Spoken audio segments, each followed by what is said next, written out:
Bonjour à tous, je suis vraiment heureuse de vous retrouver aujourd'hui. Encore une fois, je filme cette vidéo en extérieur parce que je trouve ça sympa que vous puissiez voir un petit peu le calme. Je ne sais pas si vous entendez le chant des oiseaux, c'est la fin de la journée. Et vraiment, bon, je vous cache pas qu'il fait super frais, mais c'est agréable quand même de filmer ces vidéos en extérieur. Et là, pour une fois, il n'y a pas trop de vent. Alors avant toute chose, écoutez, je vous souhaite la bienvenue si vous êtes nouveau sur cette chaîne. Je partage avec vous mon témoignage de sœur jumelle survivante. Ma sœur jumelle est morte du cancer il y a à peu près 2 mois et demi. Et je suis actuellement dans un centre de bouddhisme tibétain. Et c'est un peu cette expérience que j'ai envie de partager avec vous aujourd'hui dans cette vidéo que j'appelle la quotidienne. Donc bienvenue à vous tous. Et si ça vous plaît de me suivre, abonnez-vous. Moi, ça me permet d'avoir des encouragements et de continuer ce que je suis en train de faire depuis 2 mois. Et puis, mettez un pouce si à la fin de la vidéo, ça vous a plu de passer ce petit moment avec moi à l'extérieur dans ce centre de calme et de paix intérieure. Alors, si vous avez suivi la vidéo précédente, vous savez que j'étais quand même assez, à la fois super contente de démarrer cette retraite que j'allais faire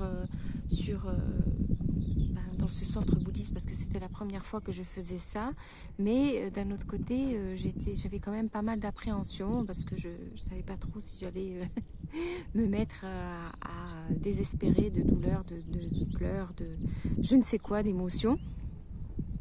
Eh bien écoutez, finalement ça a été un peu des deux. Donc là aujourd'hui je vous laisse ce message.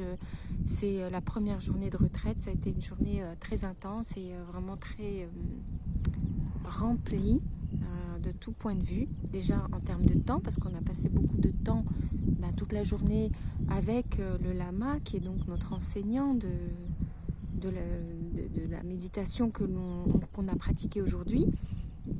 Mais aussi c'était après avoir passé, je ne sais pas comment vous expliquer, il faudrait que je vous explique un petit peu comment ça se passe, c'est-à-dire que la première journée sur les 5 journées, c'est de l'enseignement et c'est de la visualisation en même temps et c'est de la transmission et de l'initiation. Alors bon, c'est peut-être un peu technique, mais tout ça pour dire que on est très concentré, il y a des moments où on écoute, puis des moments où on est vraiment en train de visualiser ce qu'on essaye, ce qu'on nous enseigne. Mais ce qui est génial, évidemment, c'est que le lama parle en tibétain. Et ça, c'est vraiment le truc que moi j'aime bien parce que il parle en tibétain. Il est vraiment dans son énergie, dans son calme. C'est un truc de fou. Et ensuite, on a un traducteur qui nous traduit tout en français. Donc ça, c'est génial. Et donc, on peut vraiment rentrer dans les détails et comprendre ce qu'il veut dire. Et dans les visualisations, c'est important, si vous le savez, si vous pratiquez la méditation, les méditations tibétaines, de bouddhisme tibétain, on visualise toujours quelque chose. On travaille en fait la concentration sur la visualisation de quelque chose. Et donc c'est un travail en soi déjà qui est très difficile. Et puis pendant qu'on faisait ça ce matin, j'ai ressenti des tas de choses. C'est incroyable, c'est la première fois que ça me fait ça. Enfin, donc c'est la deuxième fois, parce que la dernière fois, je vous avais laissé un message aussi pour vous dire que j'avais fait une courte méditation, mais cette fois-ci, c'était un peu à l'arrache, parce que je me suis rajoutée au groupe qui était déjà là de la retraite précédente, parce que moi, j'étais juste bénévole, la retraite précédente, mais là, cette fois-ci, je participe vraiment. Et donc, là, c'est vraiment toute une prise en main, on va dire, pour pouvoir suivre cette méditation. Et j'ai ressenti des frissons partout dans le corps, c'était incroyable. J'avais comme une espèce de puissance incroyable qui me parcourait les chines, si je puis dire. Tout le côté gauche en particulier, je me disais, oh non, mais ça doit être le froid, c'est pas possible. Mais non, il y a vraiment quelque chose de très très fort qui s'est passé pour moi, qui m'a vraiment rendue heureuse. J'avais l'impression que j'étais en train de faire quelque chose qui me faisait du bien. Je ne sais pas comment vous expliquer, je ferai des vidéos spécifiques dans la série spiritualité peut-être. Je vous parlerai à ce moment-là plus précisément de ce que c'est. Si ça vous intéresse, dites-le moi en commentaire. Que si vous ne connaissez pas, comme ça je peux vous expliquer un peu le b.a.-ba de ce qu'on appelle la méditation bouddhique.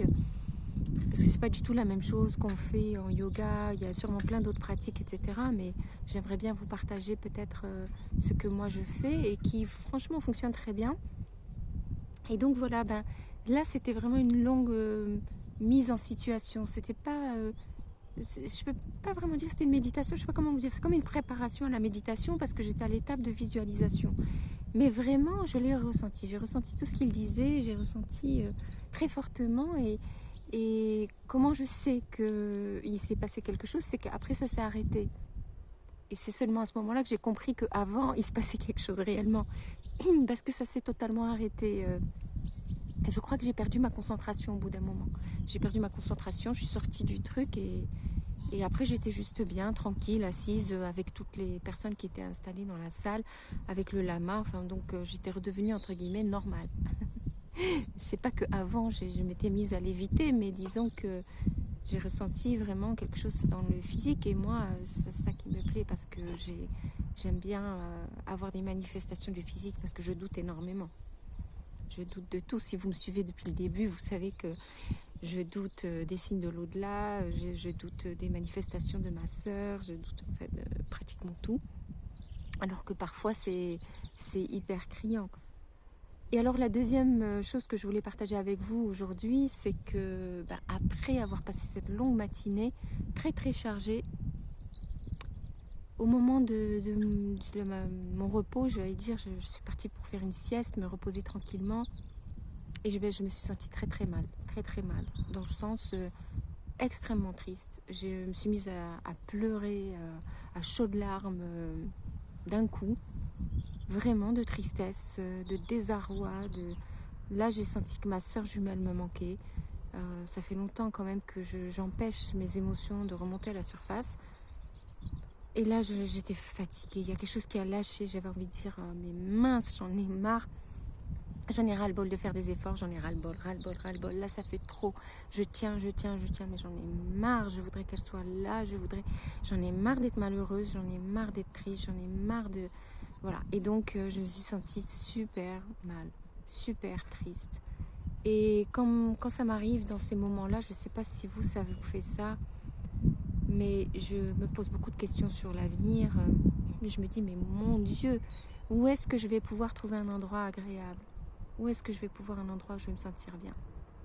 Et qu'est-ce que je vais faire surtout du reste de ma vie? Surtout, rien que ne serait-ce que cette année, qu'est-ce que je vais donc en faire de cette année? Où est-ce que je peux aller pour trouver un endroit où je puisse me sentir bien? Est-ce que je peux encore me sentir heureuse quelque part? Et toutes ces questions-là.